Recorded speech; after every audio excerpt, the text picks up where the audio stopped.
Assalamualaikum warahmatullahi wabarakatuh. Sebelumnya izin memperkenalkan diri terlebih dahulu. Nama saya Marco Hendro Manalu dengan NIM 22111911028.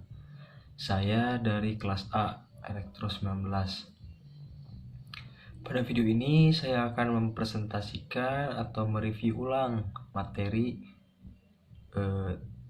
dioda dari mata kuliah elektronika analog.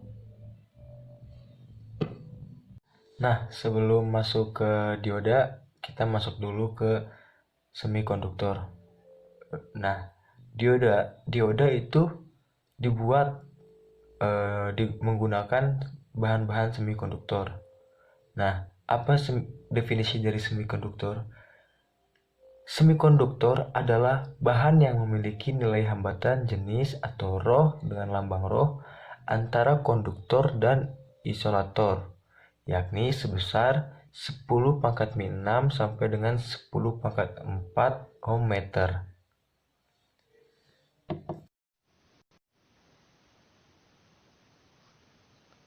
Nah, setelah kita mengetahui definisi dari semikonduktor, di sini ada perbandingan hambatan jenis antara jenis konduktor, semikonduktor, dan isolator. Bahan dari tembaga mempunyai hambatan jenis dengan satuan ohm meter sebesar 1,7 dikali 10⁻⁸. Itu bersifat konduktor. Bahan silikon PD300 derajat Kelvin, hambatan jenisnya sebesar 2,3 kali 10⁻³ ohm meter, itu bersifat semikonduktor. Dan bahan gelas dengan hambatan jenis 7 dikali 10⁻⁶ ohm meter bersifat isolator. Langsung saja masuk ke latihan soal. Terdapat 3 buah bahan, yakni tembaga, silikon, dan gelas. Masing-masing memiliki panjang 1 meter dan diameter 1 mm. Jika pada kedua ujung bahan tersebut terpasang tegangan 10 volt, tentukan besar arus yang lewat masing-masing bahan tersebut. Nah, diketahui terlebih dahulu, rumus untuk mencari tegangan atau R adalah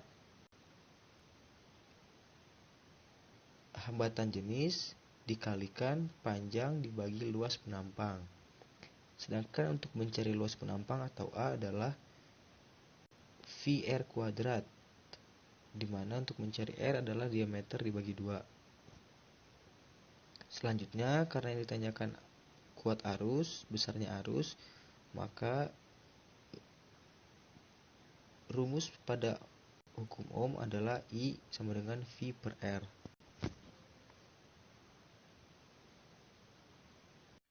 Nah, tadi sudah diketahui bahwa panjangnya itu ada 1 meter.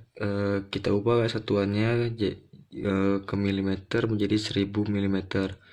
Dimana diameter itu 1 mm, dimana jari-jarinya berarti diameter per 2 sama dengan 0,5 mm dengan tegangan 10 volt. Yang ditanya adalah kuat arus atau besar arus dengan lambang I dengan rumus hukum Ohm, V sama dengan I kali R. Yang pertama kita cari terlebih dahulu besarnya hambatan di tembaga dengan rumus berikut: hambatan jenis dikali panjang dibagi luas penampang.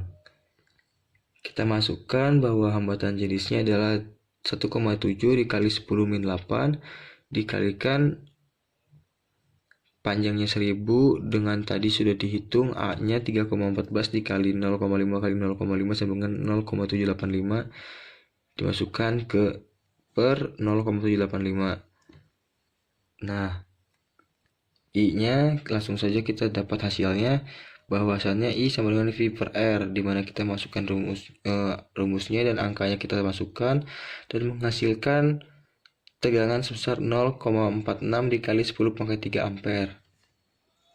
Dilanjut ke yang silikon. Di silikon sama gitu rumusnya, masih menggunakan rumus yang sama, dimana luas penampangnya hambatan jenisnya adalah 2,3 dikali 10 pangkat 3 dikali 1000 per 0,785. Ini sama hasilnya di sini. Jadi tinggal kita masukkan saja di sininya. Jadi kuat arusnya adalah 10 dibagi 2,3 dikali 10 pangkat 3 dikali 1000 per 0,785. Dapatkan hasilnya 3,14 dikali 10 pangkat 9 ampere. Sama untuk isolator, R gelas sama dengan hambatan luas hambatan jenisnya 7 kali 10 pangkat 6 dikali 10 per 0,785. Kita cari kuat arusnya 10 per 7 kali 10 pangkat 6 dikali 10 per 0,785 sama dengan 1,12 dikali 10 pangkat min 12 ampere. Dilihat di sini bahwa kuat arus terbesar terletak pada konduktor. Jadi benar tembaga yang bersifat konduktor lebih baik menghantarkan listrik.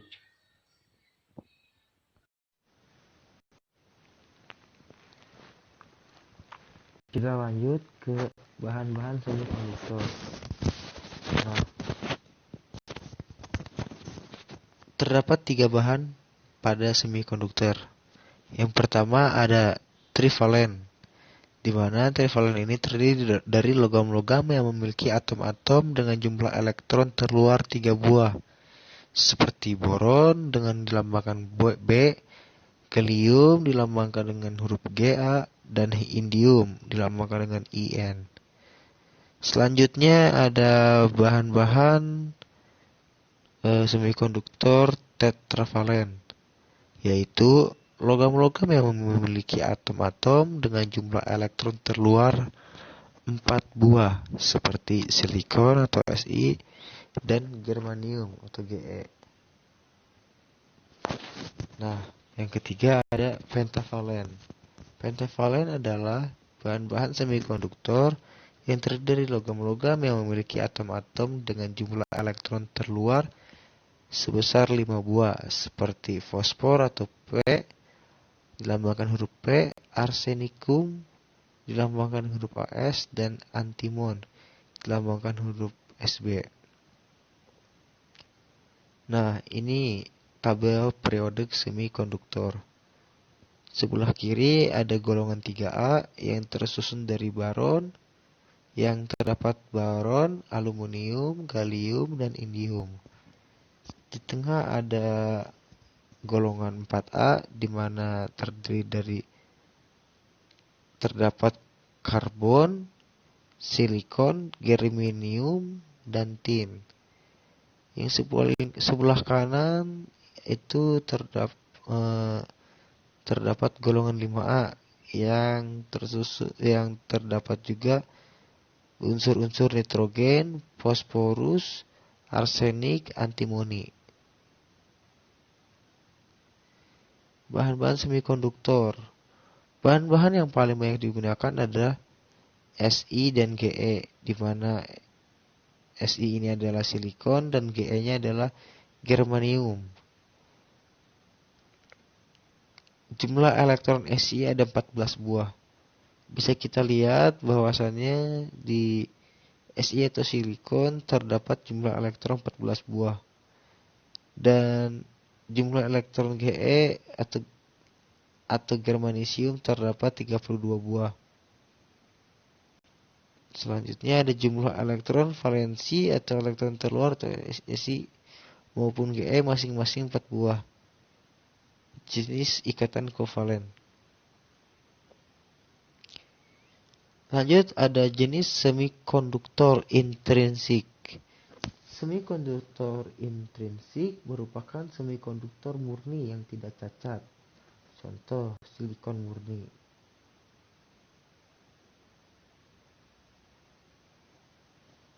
Semikonduktor intrinsik pada suhu yang sangat rendah, maka ada semua elektron berada pada masa ikatan kovalen. Jadi semua elektron berada pada ikatan kovalen ketika suhu sangat rendah. Selanjutnya ada semikonduktor intrinsik pada suhu kamar, suhu biasa. Agitasi termal menyebabkan beberapa elektron valensi keluar dari ikatan kovalen menjadi elektron bebas sebagai pembawa muatan negatif.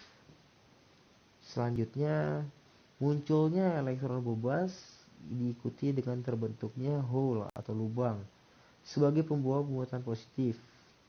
Peristiwanya disebut kebangkitan atau generation. Jadi munculnya elektron bebas itu diikuti dengan adanya lubang. Nah, lubang ini sebagai pembawa muatan positif. Jika dipasang pada beda potensial, maka terjadilah aliran arus seperti konduktor dengan kondutansi rendah. Nah, ini dari sifat bahan silikon dan germanium. Nomor atom pada silikon itu 14, germanium itu punya nomor atom 32. Silikon memiliki berat atom 28,1, germanium memiliki berat 72,6, dan seterusnya bisa dibaca.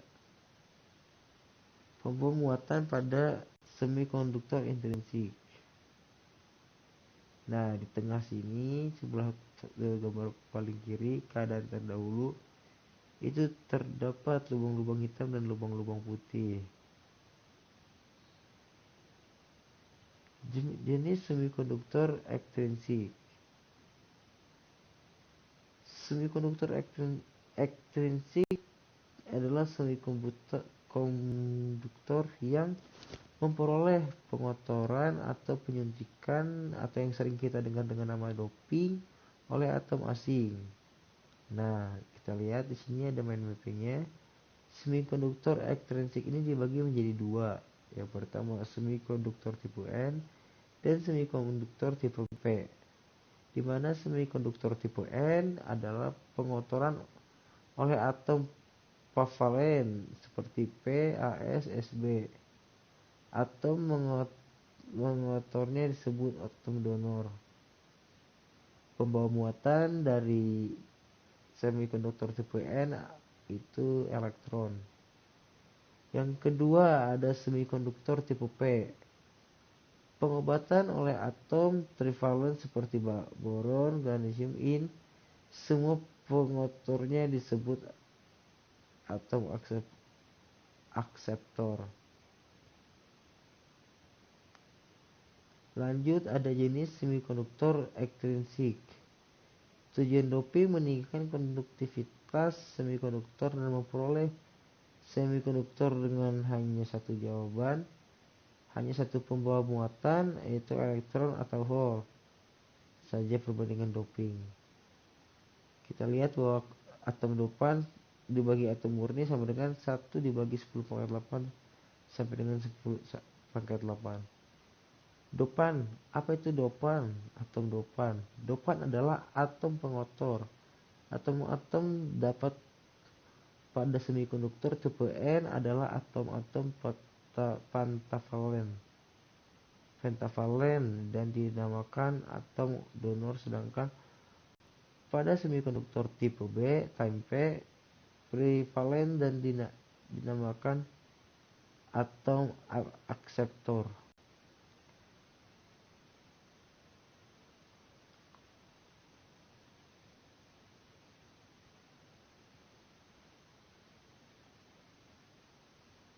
Semikonduktor tipe N.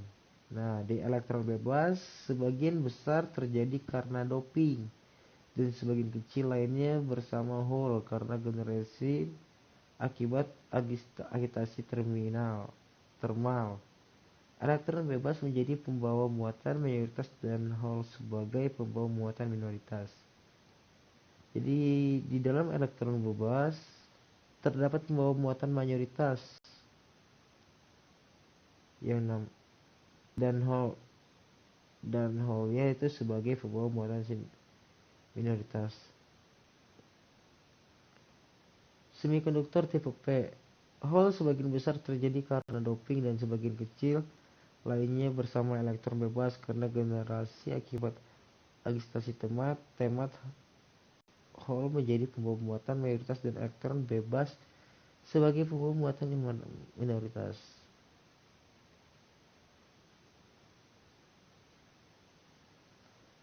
Piranti semikonduktor.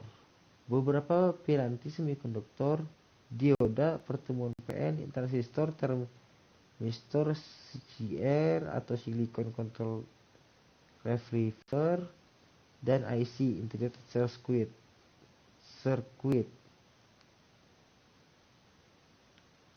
Dioda pertemuan PN. Suatu pertemuan PN adalah kristal tunggal semikonduktor yang pada saat sisa pendapatnya penyuntikan atom akseptor dan pada sisi yang lainnya mendapat penyetujuan atau atom donor. Pertemuan PN merupakan blok bangunan dasar atau basis building block pada piranti semikonduktor. Dalam pertemuan PN, pertemuan APC yang kedua sisanya diletakkan di logam metallurgical bond sehingga terdapat dua ujung logam yang merupakan terminal atau elektrod, yakni anoda pada sisi P dan katoda pada sisi N. Nah, ini hasilnya pertemuan PN. Atom-atom akseptor didoping ke dalam kristal tunggal semikonduktor sehingga menghasilkan tipe P. Berbanding terbalik, terdapat atom donor atau doping, di mana kristal tugas semikonduktor hasilnya adalah tipe N.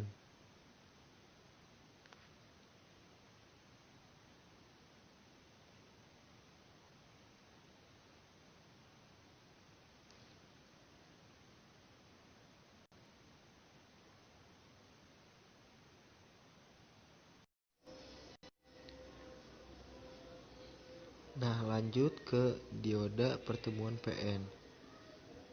Terdapat kawat. Nah, di sini ada daerah pertemuan PN. Nah, kawat terhubung ke logam dan logam terhubung ke tipe P. Tipe P terhubung ke N dan di N itu terdapat pembungkus. Baru terdapat di sisi tipe N, sisi kanan tipe N terdapat logam yang dihubungkan kembali dengan kawat. Hasilnya terdapat dua sisi kiri dan kanan, yang kiri terdapat anoda dan kanan terdapat katoda. Nah, beginilah simbol dari dioda atau penyearah. Seperti segitiga yang mengarah ke kanan, terdapat garis lurus dari atas ke bawah dan kawat. Selanjutnya ada pertemuan PN terbuka. Di sebelah kiri bisa kita lihat ditunjukkan oleh anak panah ada hole atau lubang. Terdapat ion akseptor yang menghubungkan neutron dengan neutron di bidang pertemuan. Di sebelah kanan ada ion donor yang menghubungkan elektron dengan elektron di bidang pertemuan. Nah, sebelah kiri itu jenis tipe B, jenis tipe P, dan sebelah kanan adalah jenis tipe N. Di tengah kita lihat terdapat lapisan pengosong. Atom-atom yang mengandung hole dapat digambarkan sebagai ion-ion negatif karena kekurangan elektron, dan atom-atom yang kelebihan elektron sebagai ion positif. Nah, jadi kenapa digambarkan sebagai ion-ion negatif? Ya karena mereka kekurangan elektron. Dan digambarkan sebagai ion positif karena mereka kelebihan elektron. Ion-ion akseptor adalah ion-ion negatif dan ion-ion donor adalah ion-ion positif. Jadi ion-ion negatif itu atau yang sering kita sebut dengan neutron itu adalah ion-ion negatif, dan ion-ion yang terletak di ion donor adalah ion-ion positif. Lanjut ke pertemuan PN terbuka. Lapisan pengosongan saat P dan N dipertemukan, terjadi difusi elektron ke arah P dan difusi hole ke arah N, menimbulkan arus difusi ke kanan. Nah, jadi saat P dan N dipertemukan di bidang pertemuan, terjadi difusi elektron ke arah P. Jadi elektronnya pindah ke arah kiri ke jenis P, dan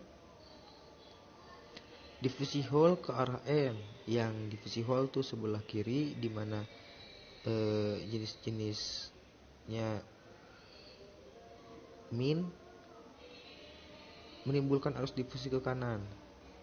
Selanjutnya terjadi recombination atau penggabungan di sekitar bidang pertemuan sehingga elektron dan hole lenyap. Jadi sudah terjawab mengapa elektron dan hole bisa lenyap, ya karena terjadi recombination atau penggabungan di sekitar bidang pertemuan. Di sekitar bidang pertemuan tak terdapat pembawa muatan, disebut daerah pengosongan atau depletion region. Di bagian bawah itu ditunjukkan oleh anak panah kiri dan kanan, terdapat daerah lapisan pengosongan. Nah, di sekitar pertemuan yang tak terdapat pembawa muatan itu disebut daerah pengosongan. Jadi di daerah pengosongan tersebut itu tidak terdapat pembawa muatan, tegangan penghalang. Lenyapnya elektron meninggalkan ion donor plus, dan lenyapnya hole meninggalkan ion akseptor atau min. Jadi ketika elektron lenyap, itu akan meninggalkan ion donor plus. Sebelah kiri, ketika ion elektron lenyap, itu akan meninggalkan ion donor plus dan lenyapnya hole meninggalkan ion akseptor.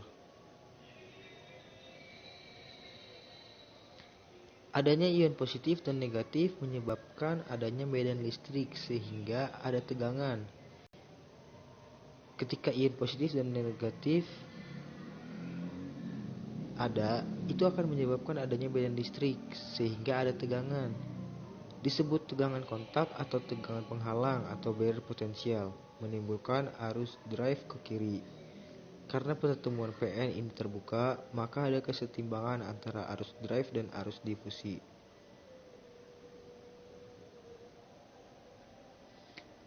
Pertemuan PN dengan prasikap maju atau forward bias. Nah, ada anoda dan katoda yang terhubung, anoda ke jenis P dan katoda ke jenis N. Yang terdapat di tengah-tengahnya itu terdapat lapisan pengosongan. Nah, di sini adanya Vd menyebabkan arus difusi lebih besar dari arus drive. Nah, Vd di sini, adanya Vd di sini itu menyebabkan arus difusi lebih besar daripada arus drive. Jika potensial penghalang sebelum diberi Vd adalah Vd aksen, maka potensial penghalang turun menjadi Vd min Vd aksen. Daerah pengosongan menjadi sempit. Nah, daerah pengosongan di sini menjadi sempit ketika potensial penghalang sebelum Vd digabungkan dikurangi V. Potensial penghalang eh, Vd adalah Vd aksen, maka potensial penghalang turun menjadi V out dikurangi Vd aksen, dan daerah pengosongan menjadi sempit. Pembawa mayoritas punya energi yang cukup untuk melewati potensial penghalang. Hole dari sisi P, pembawa mayoritas dapat melewati daerah pengosongan menjadi pembawa minoritas di sisi N. Elektron dari sisi N atau pembawa mayoritas dapat melewati daerah pengosongan menjadi pembawa minoritas di sisi P. Jumlah arus dari elektron dan hole merupakan arus total yang lewat dioda.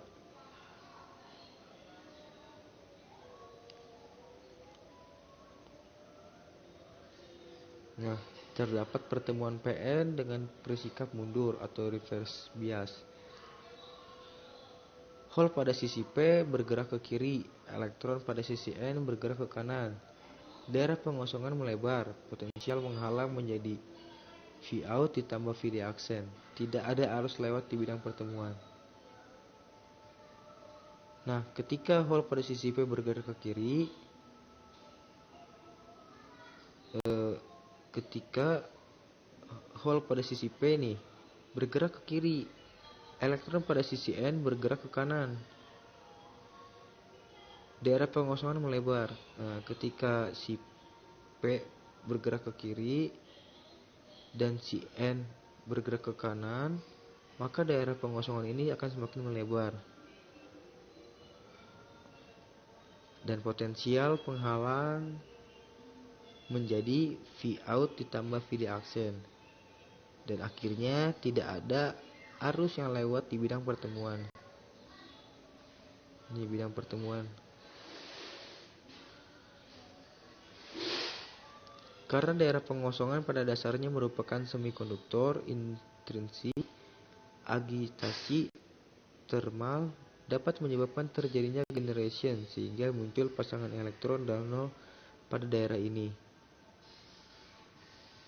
Pengaruh medan listrik yang terpasang terhadap adanya elektron dan hole di daerah pengosongan menyebabkan terjadinya arus yang arahnya dari katoda ke anoda disebut arus balik saturasi yang besarnya 10⁻⁸ sampai 10⁻⁴ ampere.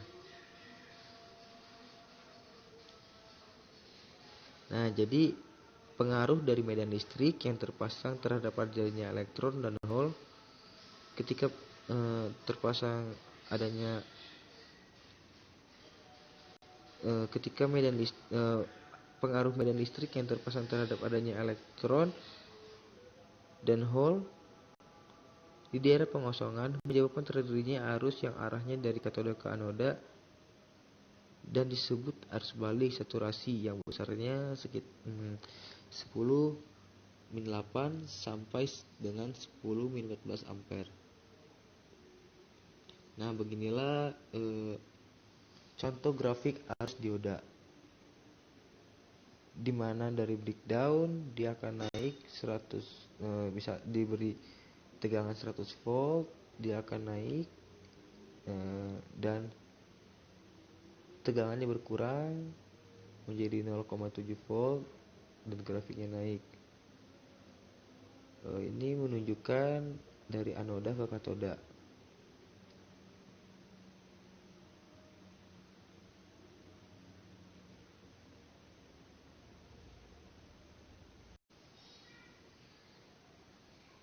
Nah, dasar-dasar analisa dioda. Nah, seperti ini simbol dioda, di mana di sini terdapat ini adalah daerah anoda dan ini adalah daerah katoda. Nah, sebenarnya tidak harus seperti ini, bisa jadi dibalik. Yang penting daerah anoda lebih besar daripada daerah katoda dan mereka dipisahkan. Begitu juga dengan yang segitiga. Katoda itu terletak pada daerah yang ditunjukkan oleh segitiga seperti ini, katoda. Dan dioda dan anoda di sini.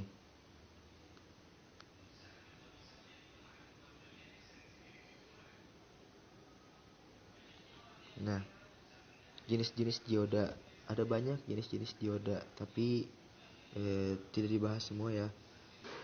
Yang pertama ada dioda junction, dioda Zener, dioda tunnel, dioda Schottky, Forector, LED,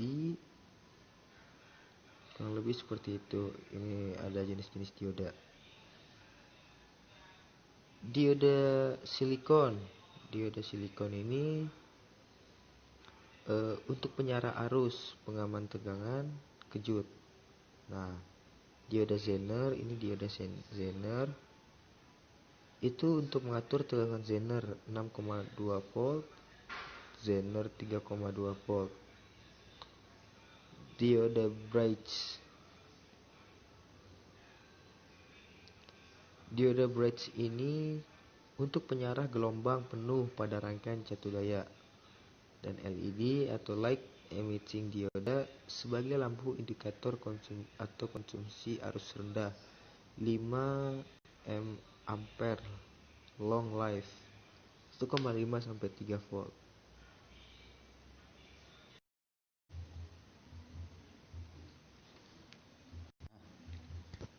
Rangkaian dioda dari gambar dengan menggunakan hukum tegangan Kirchhoff itu yang sudah telah dipelajari di mata kuliah rangkaian listrik 1, di mana V sama dengan V in dikurangi dengan I dikali dengan RL atau tahanan beban.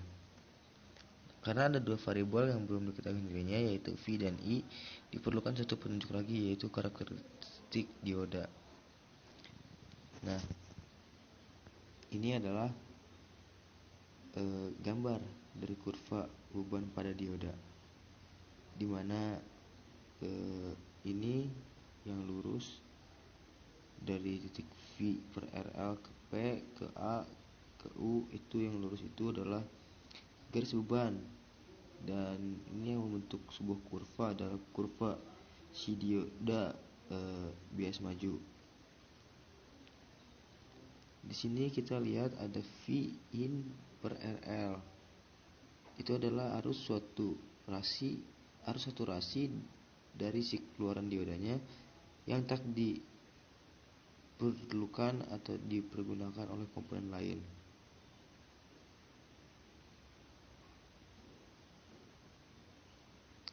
Garis beban melalui titik I sama dengan 0, titik potong V adalah V sama dengan V kali I. VI dan V sama dengan 0 tidak potong adalah I sama dengan V per RL.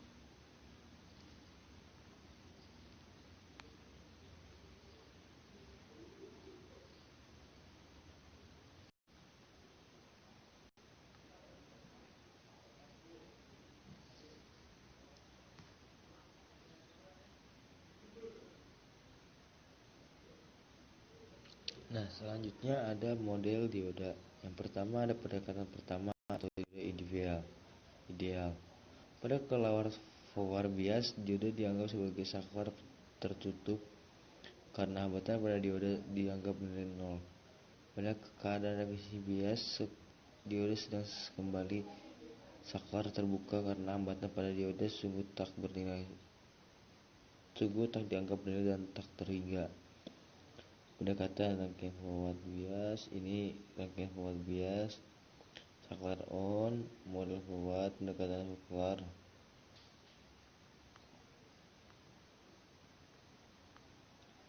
Modul dioda pendekatan kedua. Pada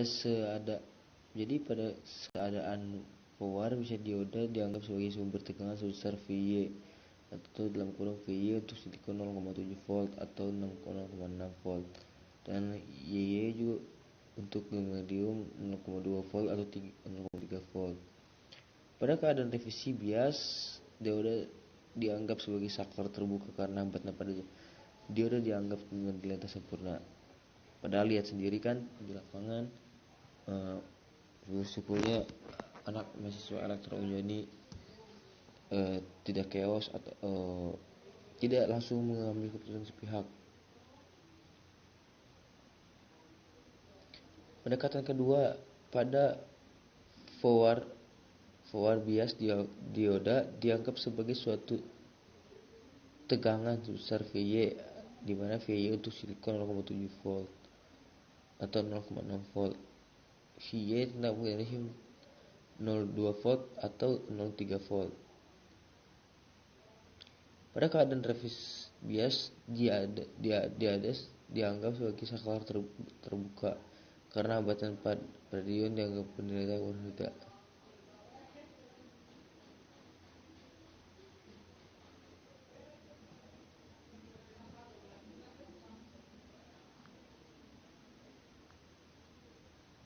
Nah, kita lanjut ke pendekatan ketiga. Pada keadaan forward bias, dioda dianggap sebagai sumber tegangan sebesar Vy atau Vy untuk silikon sama dengan 0,7 volt atau 0,6 volt, dan Vy yang ke germanisium yang sebesar 0,2 volt atau 0,3 volt. Dengan resistansi forward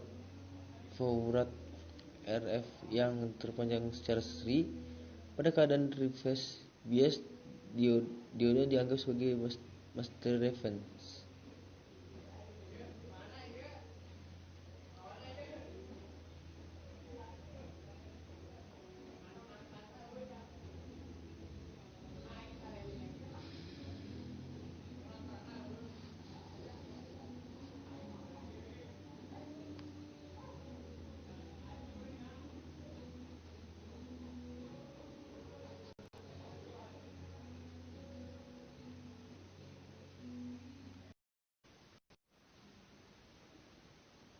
Ya, langsung saja ke model dioda pendekatan ketiga, di mana pada keadaan forward bias, dioda itu dianggap sebagai sumber tegangan sebesar Vy.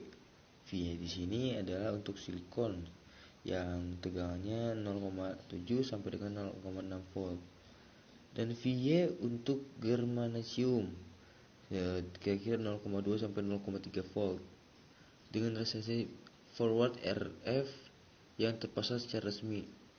Nah, yang kedua ada pada keadaan reversi bias dioda dianggap sebagai resistansi reversi. Nah, bisa kita lihat di sini terdapat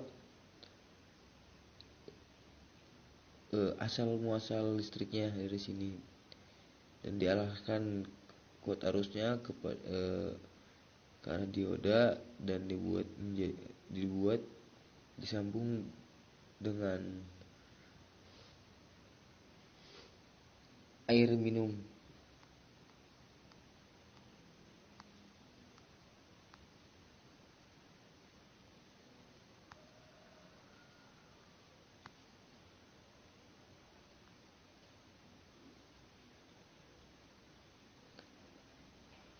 Nah, yang ini terdapat di alur plus terdapat dua resistor disusun secara seri. Jadi dioda ini memang banyak komponen-komponennya disusun secara seri. Nah, contoh soalnya bisa dilihat sendiri ya. Perhatikan gambar rangkaian dioda di samping ini. Gambarkan rangkaian pengganti atau rangkaian ekuivalen dan hitung sebesarnya tegangan dan arus dioda menggunakan pendekatan 1, pendekatan 2, dan pendekatan 3. Nah, dijawab ya. Jadi tegangan ini itu ada sebesar 10 volt. Resistornya 100 ampere dan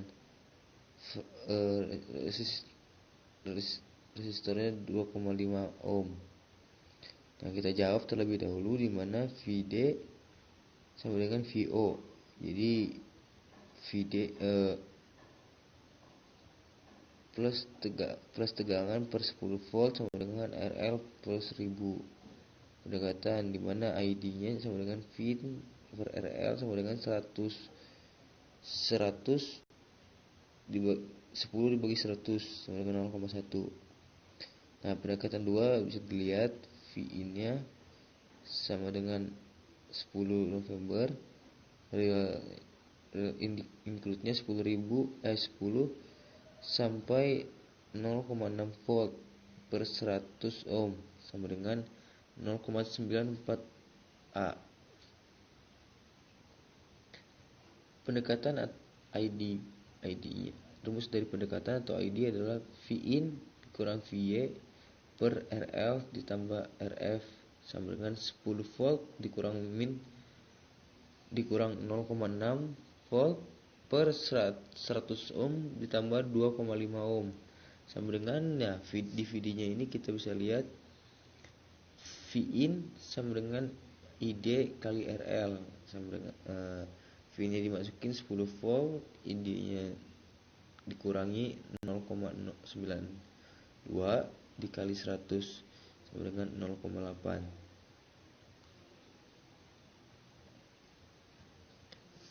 Nah,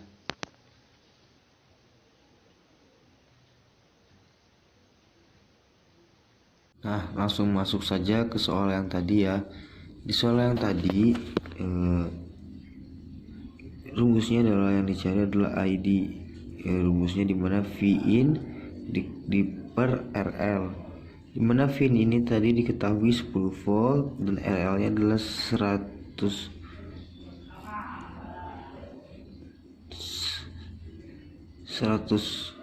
ohm. Ini maaf ya kesalahan teknis 100 ohm. Jadi didapatkan 0,1 hasilnya. Bagaimana dengan pendekatan 2? Rumusnya kita masukin ID sama dengan Vin per min VY per RC, dimana Vin nya adalah 10 volt dan VY nya 0,6, RL nya adalah 100.000, dimana 10 dikurang 10 dikurang 0,6 adalah 9,4. 9,4 dibagi 1000 sama dengan 0,094 ampere. Kita masuk ke pendekatan 3, dimana rumusnya ID sama dengan Vin min VY per RL ditambah RF.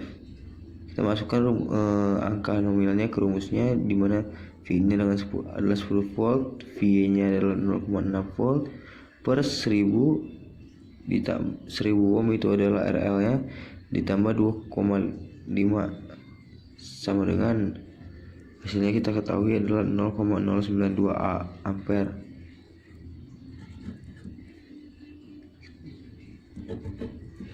Jadi kita bisa kesini dulu, dimana mencari VD rumusnya adalah Vin min LO per RL. Nah, Vin nya kita sudah ketahui 10 volt, ininya min 0,092 ampere dikali RL nya 100 ohm sama dengan 0,8. Ya, mungkin cukup sampai sekian saja yang dapat saya sampaikan. Mohon maaf bila ada kesalahan. Mohon maaf juga jika ada kejelasan yang belum jelas. Akhir kata saya ucapkan terima kasih. Wassalamualaikum warahmatullahi wabarakatuh.